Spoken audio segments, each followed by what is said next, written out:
It's time for my January wrap-up where I review all the books I read this month. I've been a little bit MIA recently. I've not been keeping up with my weekly posting so far in the year. So sorry about that. January was a busy month for me. It was a pretty chill month for my reading. I wasn't feeling that into sitting down and filming, and so I just didn't force myself to do it. But I do want to get you caught up on all the books that I read this month, as always going from my least favorite to my most favorite. Generally, I would say it was a pretty good reading month in terms of average ratings. There wasn't really any books that I really disliked. There weren't any books that I really loved that were brand new to me, which we'll get into when we get to the end of the video. But it was a pretty decent start to my reading year. Starting with a book that was my least favorite, that is going to be Local Heavens. I listened to this one on audio. I had an audiobook copy through Libra.fm's ALC program, and this book was very highly on my radar last year. It is a cyberpunk Great Gatsby retelling, and it just has a gorgeous cover. And I feel like this book first came on my radar when I actually saw the author come up on my TikTok FYP talking about this book and their process of writing it for several years and being excited for it to come out. And just the concept of cyberpunk Great Gatsby retelling sounded really interesting to me. It's also queer. So I put it on my radar, didn't end up getting around to it. Thought it'd be a good time to start the year with something like that. And this turned out to be my least favorite book of the month, but I won't say that I strongly disliked it. I just didn't have like a wonderful experience with it. I did end up giving the book 2.5 stars, something around there. The thing about retellings is you kind of get the gist. Like a retelling either completely reinvents the concept in terms of like how the characters fit into the story and the general plot, or it takes the characters in the plot and it puts it in a completely different environment. And that's the type of retelling this was, where it puts it in this cyberpunk situation with all this world building and all these things going on. And there was a lot about the world building that I really liked. I feel like it was really unique in terms of the types of stories I usually read. This isn't a world I've seen depicted before in terms of the technology and the conflicts they're dealing with. And I like how it mirrored a lot of the worst things about our world and just like amplified them into creating this hellish corporate landscape where just everything has gone so corporate and terribly wrong. Rich people exploiting the poor. It was like a really far in the future, really scientific kind of future world, but you can see the things that it was based on, which I feel like made it feel fully realized. And so I found that to be really interesting. I didn't get really invested in the story between these characters though. I am familiar with The Great Gatsby. I've read the original book, I've seen the movie, and a lot of the general setup of how these characters get together and what they're doing is similar to the original, but some things are a little bit different. In this case, the Nick character is set up to be investigating Gatsby through all this like cybernetic spy stuff that he has going on. And there's some romantic tension developing between them that some people have talked about picking up in the original Great Gatsby. In this one, it's very explicitly queer by the end. And there's some other queer pieces, other queer characters that are in the story. And in the first half of the story, I feel like I was interested in it, I was invested, but by the end, it just didn't leave much of an impact on me. I just didn't feel like I really got a lot out of it.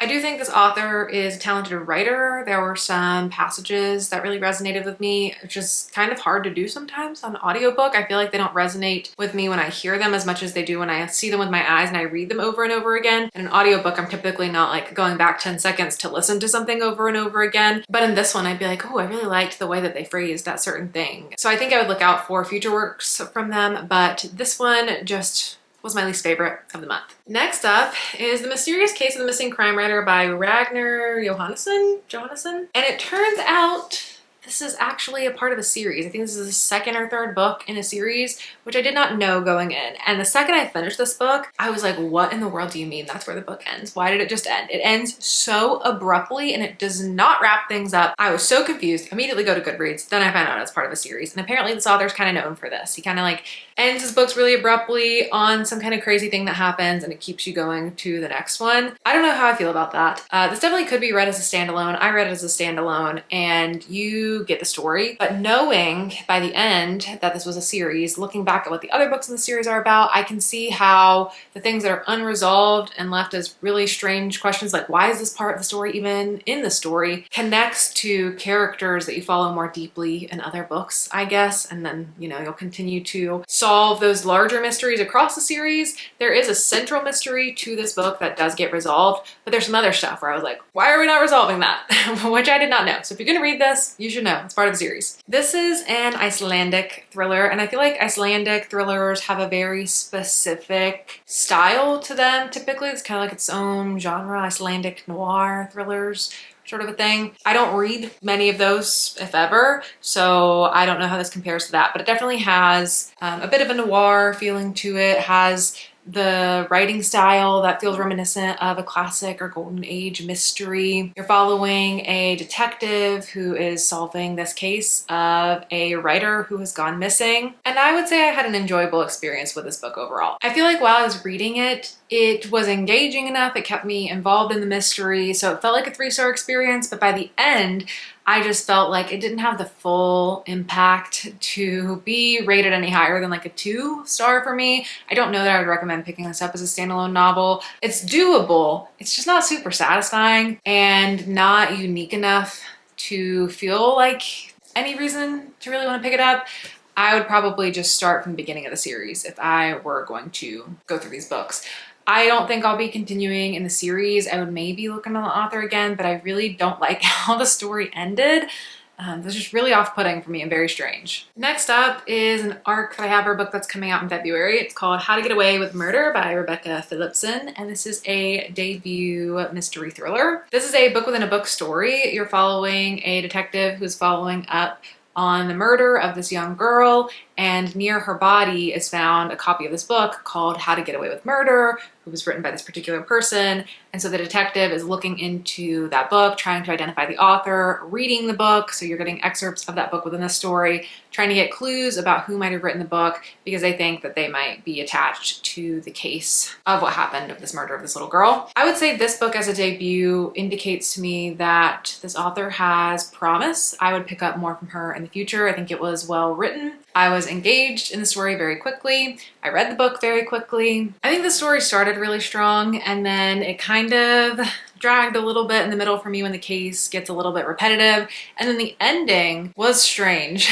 It does something kind of unique. It wasn't the typical pacing and plotting I would expect at the end of a thriller. It went on like 50 pages longer than I thought it would and went and did this whole other thing with the story, which was a very interesting choice that I don't know that I particularly loved. But all in all, I'm gonna give this book a 3-star. I think it was okay. There were some elements that I liked. I particularly liked the writing, and I think this author could create some stories that I enjoy some more in the future. If you like a typical detective thriller following through on a case, then I think this is worth reading. Okay, next up, I should have put this book before How to Get Away with Murder because How to Get Away with Murder was technically better than this book.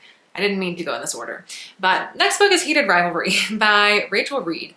And Heated Rivalry consumed my life in December and in January. I was not familiar with this book. I had never heard of this book. I'd never heard of this author. When the show first hit on HBO, I didn't really hear anything about it. I started seeing some people posting about it, and it didn't seem like my thing. Like hockey romance, I'm not really a sports romance person. I thought it was gonna be really cheesy. I was like, oh, that's just gonna be the cheesiest thing, like low production, probably not something I'll be interested in. But then I was like, well, people are really, really loving it. Why not give it a try? I think I joined week 3 that it was airing, which is an interesting time to come in. It's a 6-episode series. It's available on HBO. It was originally created by this production company, Crave, in Canada on an extremely low budget with these actors who nobody knew. Now everybody knows them. It was shot in like 36 days. And it is a work of art. It is a masterpiece. It is so good. Like the story told in those 6 episodes, the way the story is communicated, the way these actors act, the way the music connects with what's happening, and the way that Jacob Tierney, the show creator, used music to like reconsider the script. All so amazing. I loved it so much. I've seen every episode multiple times. They're very good. I'm trying to get everyone I know to watch Heated Rivalry. If you haven't watched it, it's really worth watching. It's so good. It's so, so good. The story follows these 2 male hockey players who are set up to be rivals on these competing teams. And very early into their career, during their rookie season, they spark a little interest in one another. Technically, they spark a little interest the summer before their rookie season, but their rookie season's when things really start to kick off between them. And it starts as just hookups, these secret hookups, these clandestine meetings that they're having. Nobody knows, it's completely secret. It's completely like taboo and forbidden in the world of hockey. It's set like 2010s, you know, back in time a little bit when this was even more not accepted. And the story follows them through almost a decade of having this like situationship, developing real feelings for each other, and then figuring out how to navigate that. And it is just so wonderful. It's so good. So anyways, I had finished the show. I'd watched the show through several times. I just felt like I needed more heated revelry in my life. So I decided to pick up the book and give it a go. I cannot put a rating on, like, I cannot comprehend how I would have experienced this book had I not felt so deeply connected to the show first. There was no way for me to separate that and just read this like a book because the show is a very faithful adaptation too. So I'm reading these scenes and it's like the things they're saying, the things that they're doing. And so I'm just seeing and hearing the show basically in the book. There's plenty of things that are different in the book too, and that was an interesting thing to get some insight on. But in this very rare case, the show is a million times better than the book. That like never happens, but the show is so thoughtfully made and it's so, so wonderful. So anyway, I read the book. I enjoyed reading the book because I like the show. I don't think the book is very good. There's a lot of things about the show that I think are way better. I think the show does a way better job developing their relationship over the years, showing them developing feelings for each other, even in things as simple as like them texting throughout the years. The show early on has them texting one another, like after their first or second meeting, they start texting one another, and throughout the years, they're just like sending these little flirty, little like chirpy texts back and forth to one another. That really develops a relationship, whereas in the book, they don't start texting until like almost the end. If you know the show and when things happen and pacing, like they don't start texting until the Tampa All-Star game, which is like episode 5 of the show, and there's only 6 episodes. So I wasn't as convinced of their relationship developing in this. It did feel more physical between them rather than intimate and emotional than it does in the show, which is what I think the show does so well. So I'm glad I didn't read the book before watching the show. I'm glad I just went into the show. I'm not planning on reading any more of the series. I'm just gonna wait and let the show go on and see what magical wonders it brings me. Next up, I have a book that I gave a 3.5 star rating to, and that is Sunburn by Chloe Michelle Howarth. I feel like I heard a lot of really great things about this book last year. I was seeing it in some people's Best of 2025 wrap-ups, and it is a book that kind of came on my radar last year, but it's a literary fiction story. I don't read a ton of literary fiction throughout the year, but I do tend to read more literary fiction in January at the start of the year. I don't know what's up about that. It's just the mood I'm in with winter, but this is one that I wanted to try, and I had a good experience with this one. I didn't love it as much as I've seen other people love it, and I did listen to the audiobook rather than read it physically, and so maybe that hampered my experience a little bit. I do feel like I tend to enjoy books the most when I physically read them, or pairing a physical book with an audiobook. It's not because I'm not paying attention to my audiobooks. I am. There's just something about the medium that it's either like the medium or it's the books that I happen to choose to listen to an audiobook. But generally, I feel like if I took all my 5 stars and looked at how I read them, physical, audio, or pairing the two, it would skew physical. But I also don't read as many audiobooks. Maybe it's a ratio thing. I don't know.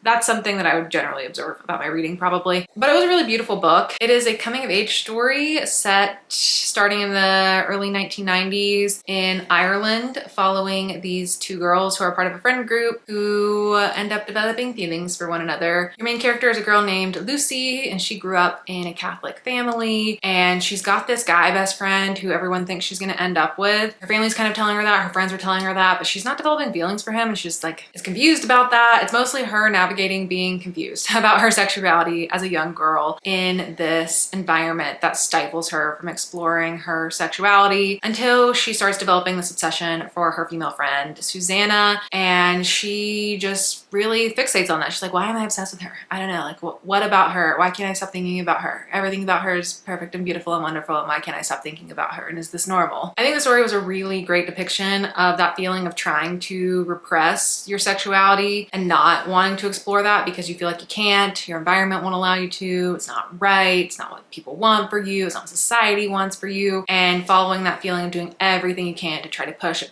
it down, but it just won't go away. Really excellent depiction of that, and I think that's what connects with so many people. It's a very good character work. It's just very authentic, very real. I also think the writing's great. There's a lot of use of religious imagery, particularly in how Lucy sees and thinks about Susanna. It's very much a sense of like discovering discovering a new religion, worship, obsession, devotion with this person, like feeling all these religious experiences towards the first person that you're really developing a crush on. The whole story kind of just reminds me of like a Hozier song, and Hozier is my favorite artist. So really this book should have connected with me more. Like I'm kind of surprised I only am giving it a 3.5 star rating. Maybe it was because I was coming off of watching Heated Rivalry, which just has so much yearning and pining, and it's just so beautiful, and it's like a visual medium that then trying to find something like that in a book form, maybe that created a gap. Maybe if I read this at a different time I would have felt differently. But yeah, it reminded me of the Hozier song with like all the religious imagery, and he sings a lot about yearning and obsession, and there's a lot of his work that can be tied to like queer themes in different ways, and he's also Irish, and so lots of connection points there, which was nice for me personally. I've also seen people compare this to Normal People, which I feel like is a good comparison point. So generally I would recommend it.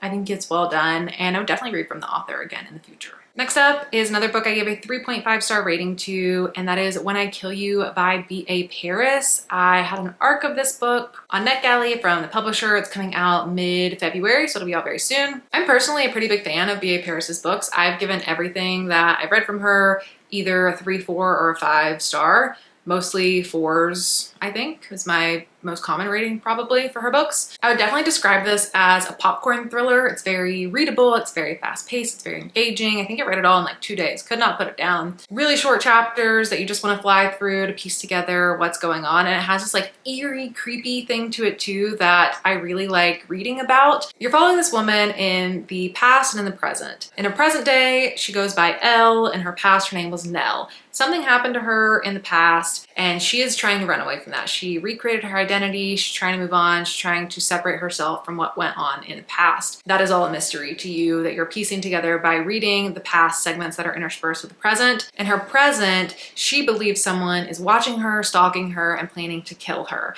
And reading that is so effective to me. Like that freaks me out in such a good way for a thriller or a horror book where I'm reading it late at night on my Kindle, and it is just creeping me out.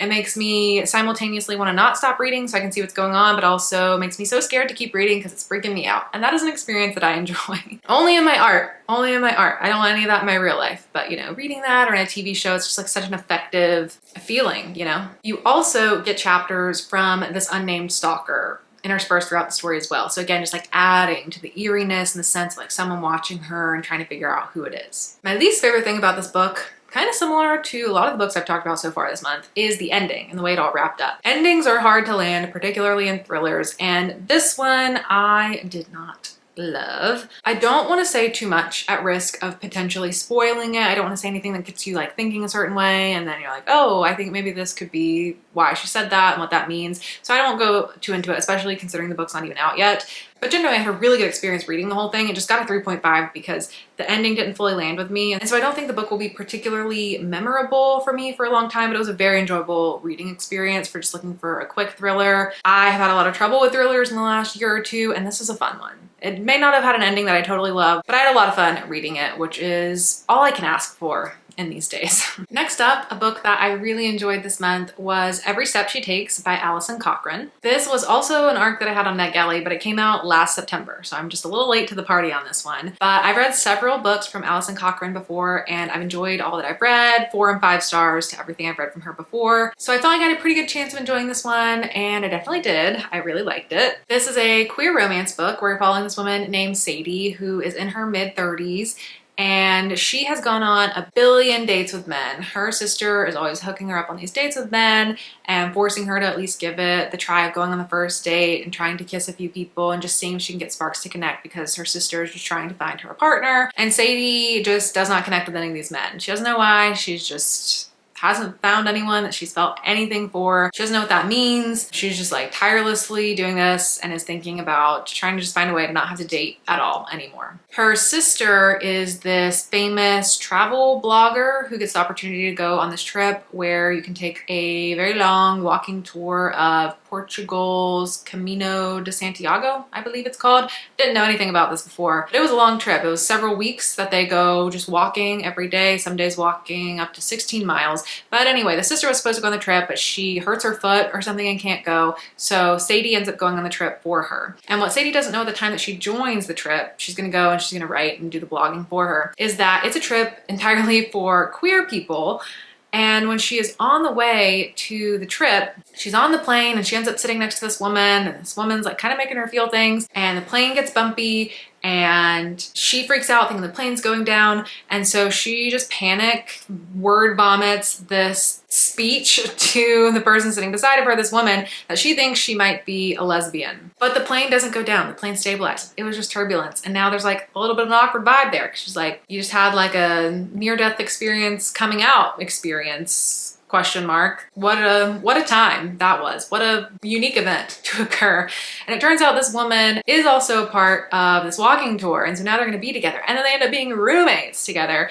And Sadie is feeling feelings for this woman. And she's like, am I lesbian? What is going on? I'm having feelings for this woman. I've never had feelings for a woman before like this. What is going on with me? And the story follows her experience while she's going on this long walking journey with this group of other queer characters, coming to understand her own queer identity, and particularly reliving her missed queer adolescence experience. Mal, the woman that was beside of her that she develops a crush on, is like her queer elder who's coaching her through her queer adolescence. Like, you gotta cut your hair and mess up your hair. It's like a rite of passage. It has to happen. Here's some scissors. Let's mess up your hair. And just taking her through all these different experiences. And of course, they're developing feelings for each other. And it is so good, so wonderful. Alison Cochran just does a really wonderful job of depicting queer joy in her stories, and also just creating these like eclectic group of characters that are so fun to follow. I had a little bit of hesitance in this one because I was like, well, the plane confession thing sounds kind of crazy to me. Like, I can't imagine that being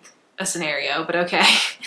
And then this whole like walking tour kind of is giving road trip vibes. And I don't really feel like I'm into road trip stories, but also I've read a road trip story from Alison Cochran before and I gave it a 5-star. So let me give a walking tour book from her a chance and we'll see how it goes. And I did end up really enjoying it. I think with these stories too, this like teacher, you know, experienced teacher mentor, like experienced romantic person, not experienced romantic person, in a queer lens or not in a queer lens, can be tricky to believe that they would really fall for each other and have a relationship that could stand the test of time. I think like large experience gaps like that are just really tricky to navigate, and so that can be tricky to be convincing in romance books, but this one I think did it really well. I think they were well matched, seeing their growth. Each of them have to go through these like growth journeys and these arcs they go through as they're going through the walk too. Beautifully done. I'm like, well, why did I give it a 4? It sounds like it was a 5, so maybe I'll bump it up. Maybe it will be a 5. Maybe it's my first 5-star of the year, because it was really wonderful. I really love her books. I cannot wait to keep reading more from her. I think she just creates books that I love so much. And lastly, the one book that I originally gave a 5-star rating to this month was Migrations by Charlotte McConaghy. This was a reread for me though. This is one of my favorite books of all time.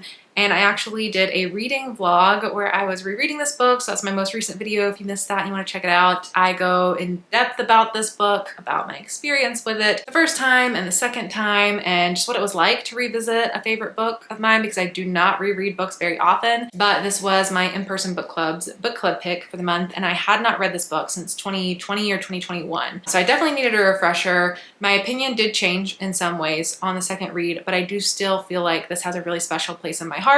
It's definitely still one of my favorites of all time. It's still a book I would recommend a ton. Now that Charlotte McConaghy has 3 adult climate fiction novels out, this one was her first adult climate fiction novel. There's so many similarities between them, and so if I would have read this one third instead of first, I feel like my experience would have been different, but this felt so special and unique the first time I encountered it. And now I'm also like, okay, like her writing is a little bit melodramatic, which works for me, but is good to know for in the future when I'm recommending this book to other people. It's nice to just have a refresher, because I do recommend this all the time. And now I feel like I can have better conversations about it with people who do decide to pick it up. So I was glad to reread it, had a good book club discussion about it with my friends. Still giving it a 5-star because it's special and that's what I want to do. But yeah, still a favorite author of all time. Can't wait to read more from her in the future. So that's it for all my reading in the month of January. Before we go, I will say I cannot reflect on January without reflecting on just what's been going on, particularly in America in the month of January, with ICE in Minnesota